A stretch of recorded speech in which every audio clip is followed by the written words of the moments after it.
Assalamualaikum warahmatullahi wabarakatuh.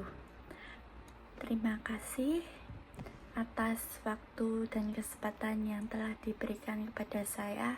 Benarkah saya Elvira Priya Karismasari dengan NIM D5230085, Program Studi Teknik Kimia Universitas Muhammadiyah Surakarta. Pada hari ini saya akan memaparkan proposal penelitian saya yang berjudul pengaruh kadar kalsium hidroksida CaOH2 dan waktu treatment terhadap struktur jerami padi serta media hidrolisis sebagai media hidrolisis dan fermentasi. Mari kita lihat yang melatar belakangnya digelarnya penelitian ini. Di Indonesia, sebagai negara agraris menghasilkan limbah jerami padi pasca panen yang sangat melimpah. Namun, sayangnya pemanfaatan limbah biomasa ini masih belum optimal. Kebiasaan yang sering kita temui di lapangan adalah para petani membakar jerami tersebut secara terbuka langsung di lahan pertanian. Pola ini memicu masalah lingkungan yang serius, mulai dari polusi udara akibat sisa partikulat hingga peningkatan emisi gas rumah kaca. Oleh karena itu, diperlukan upaya diversifikasi energi. Jerami padi sebenarnya kaya akan kandungan karbohidrat terstruktur yang sangat potensial untuk diolah menjadi bioetanol generasi kedua atau non-pangan.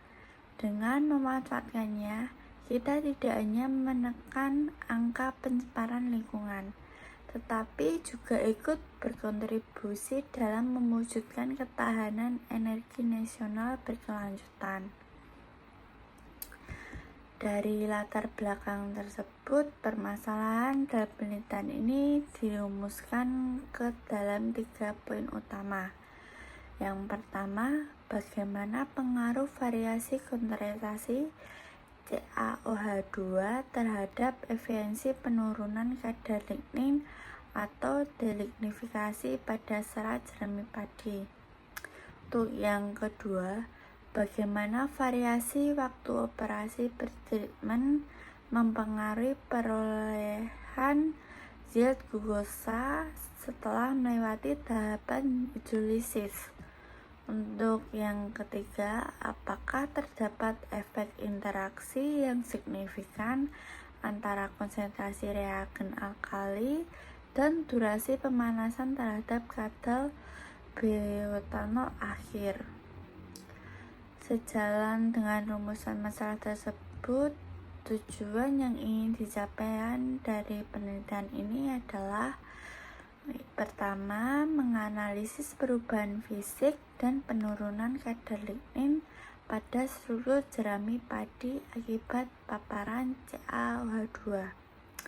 Kedua, menentukan kombinasi konsentrasi reagen dan waktu pretreatment yang paling optimum untuk menghasilkan kadar reduksi gula tertinggi. Serta ketiga, mengetahui efisiensi konversi glukosa tersebut menjadi produksi bioetanol dengan bantuan ragi.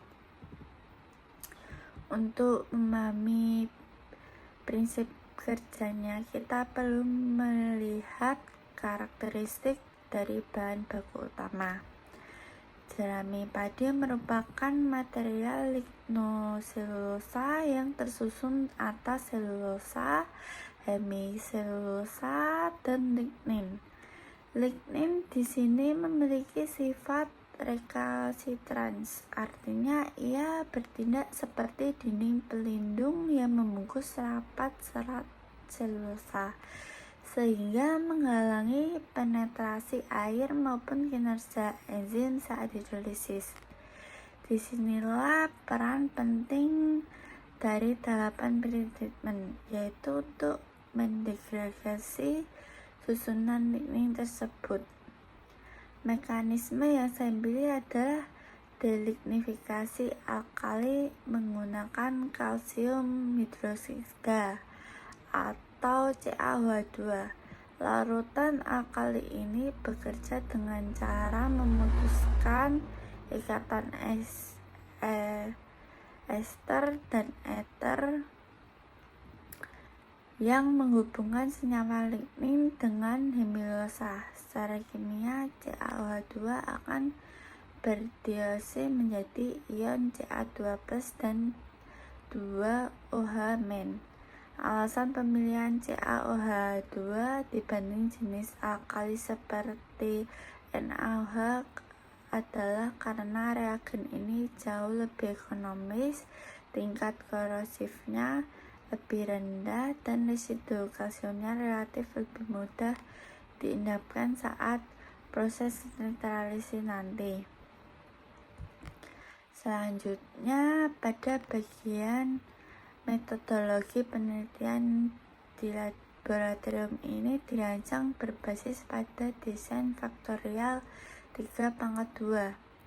Artinya terdapat 2 faktor utama yang diuji dengan masing-masing 3 tingkatan level.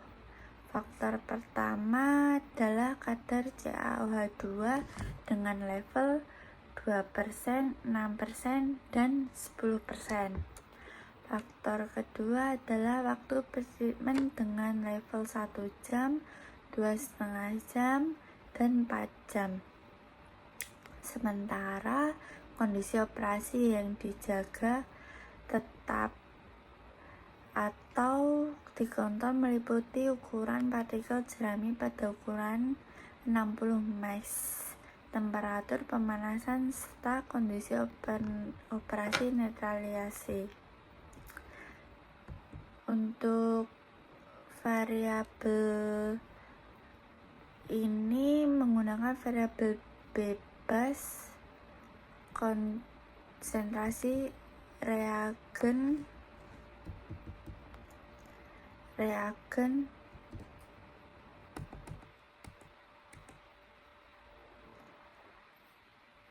variabel bebas konsentrasi reagen CaOH2 dan namanya durasi pretreatment. Variabel terikat atau parameter analisisnya kadar lignin terlarut pasca pelakuan, kadar glukosa hasil hidrolisis yang dianalisis menggunakan spektrometer UV dengan metode DNA, serta kadar bioetanol hasil pemurnian. Untuk proses penelitian, mari kita jalannya proses penelitian ini. Tahap awal mula dari preparasi sampel, di mana jerami padi lokal dicuci, digiling, dikeringkan, lalu diayak hingga lolos ukuran 60 micr. Proses berikutnya dibagi menjadi 3 tahapan besar. Yang pertama, pretreatment alkali. Jerami dikontakkan dengan variasi larutan CaOH2, dilanjutkan dengan pemanasan, filtrasi, dan pencucian padatan menggunakan aqueous hingga mencapai pH netral, kemudian dikeringkan di dalam oven. Yang kedua, hidrolisis enzimatik. Padatan jerami yang sudah netral direaksikan dengan enzim selulase komersial dalam larutan buffer sitrat pada pH 5 dan suhu 50 derajat Celcius selama 48 jam menggunakan water bed shaker.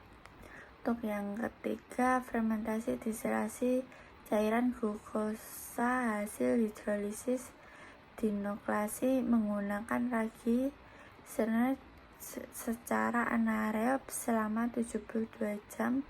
Langkah terakhir adalah memisahkan produk bioetanol menggunakan unit distilasi fraksinasi. Untuk menjalankan jalannya riset ini, alat dan bahan utama yang digunakan meliputi grinder anyakan 60 micr, reaktor batch, manufacturer hotbed, Wetter-Betzger, union dijelasi, serta reagen-reagen kimia standar laboratorium dari kimia. Untuk secara keseluruhan, melalui optimasi kata C awal dan waktu pertemuan ini, diharapkan seluruh Indonesia pada jerami padi terbuka maksimal sehingga menghasilkan konversi bioetanol yang tinggi, efisien, dan bernilai guna. Demikian pemaparan proposal penelitian saya yang mengharapkan masukan, saran, kritik, membangun dari Bapak dan Ibu dosen penguji. Demi kemudahan penelitian ini kedepannya, mohon maaf atas segala kekurangan penyampaian ini. Terima kasih atas perhatiannya. Wabillahi walhidayah. Wassalamualaikum warahmatullahi wabarakatuh.